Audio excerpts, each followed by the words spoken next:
going back to these numbers, that means that what we had last week at 94.62% is pretty accurate. Yeah. Okay, so then that's compared to 91.09% from last year, so that's pretty dang good. It doesn't hit our goal, we're not rounding up because we're trying to hit 95%, but that's very close. And also, so those two sheets have the listing of the attendance percentages, and then this other document is the agenda for today, and also the list of kids. So my running chronic absence document, the newest data that we have is on this document, which I also emailed to everyone, so you can see the trend. As far as obvious things, I mean, obviously, as you go from 6th to 7th to 8th grade, like, there's always a pattern of, you know, reduced attendance, right? Like, year after year, week by week, you know. And so, you know, as kids get older, they start cutting more, I guess. Exactly, yeah. Yeah. But when you look at the one from this year, 7th grade's a little bit lower than 8th grade, at least for the last week and the week before. Yeah, when I looked at this before, or something else you sent us, a grid at some point, where it just had it by ethnicity. Yeah. There's definitely could one of you guys come up to room 17? Chronic absence is higher. The students, Yeah. more chronically absent students are African American. Yeah. Exactly. Like markedly. So, and I forget, there was a grid, there was an actual, one of the things that put that together. They actually, because that was one of the questions that came out of the email that you sent out earlier this week.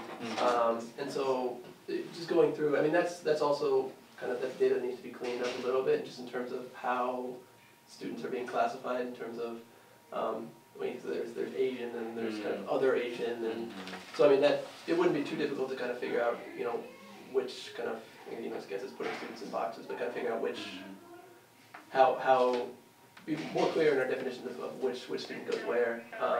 But yeah, I mean the trends are the same throughout in terms of a large number of African American students, Latino students kind of out there, and then kind of Asian students in terms of attendance.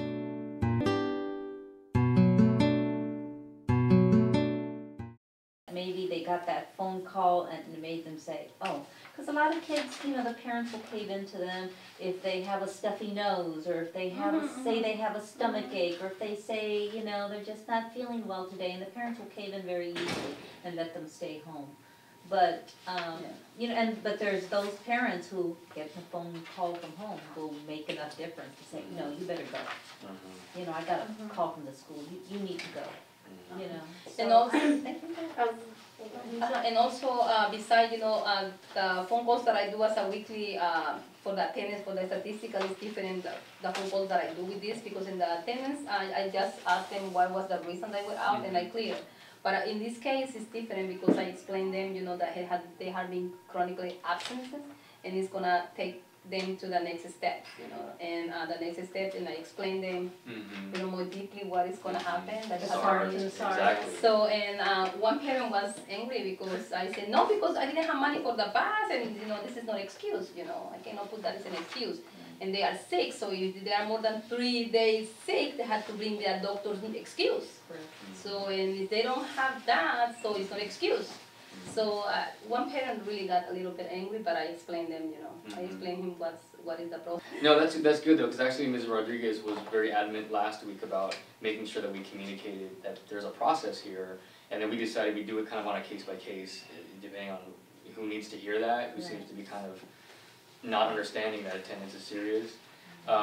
So yeah, so explain that process. yeah. You know, and there are the parents that'll say, well, I didn't have the money for the bus and stuff, but there are those students who are really in need, and I know Ms. Angelica has been a really big help in terms of getting bus tickets to those families, and so when you hear that, when you hear a parent say something like that, do you maybe say, well, you know, there's a process by which you might be able to get... I do send her a lot of students to her about that, because I know that we don't handle that. I don't know, I don't have the answer for them, the correct answer, so I know that she knows.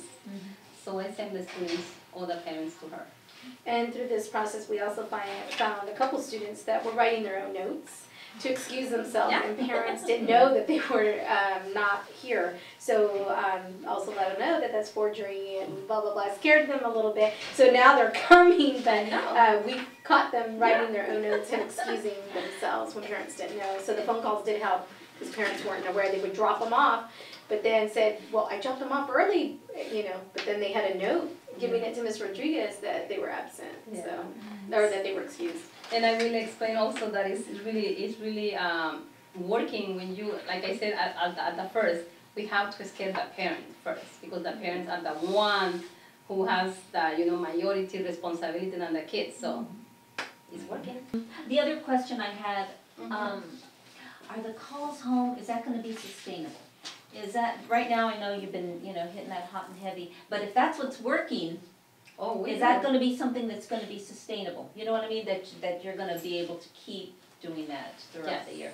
And as long as we keep getting these lists, and as long as we keep having these meetings. Yes. Yeah, right. Yeah. Right. And I mean, I plan to continue to check in with the kids who've not fallen off. Yeah.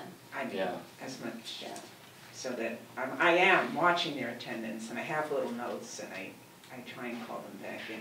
I'm dealing more with the kids